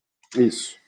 Meus queridos, infelizmente chegou ao fim mais um documentário da memória assembleiana. Eu ficaria aqui com o nosso irmão Elvis, até não sei que hora, porque ele tem muito café no bule e nós não conseguimos esgotar o tema. Não, não conseguimos. A gente vai ter que marcar, irmão Elvis, live Estou à parte 2. disposição. Estou à disposição. Live parte 2.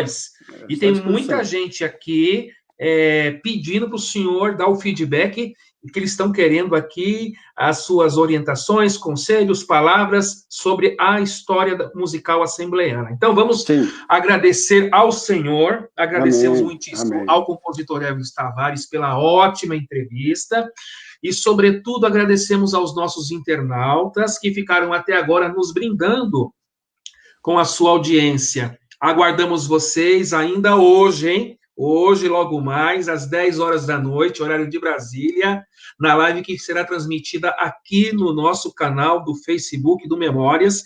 Eu estarei recebendo a professora doutora Marina Correia para falarmos sobre a história das Assembleias de Deus no Brasil, a operação do carisma e o exercício do poder. Então, até lá, permitindo Deus e a paz do Senhor.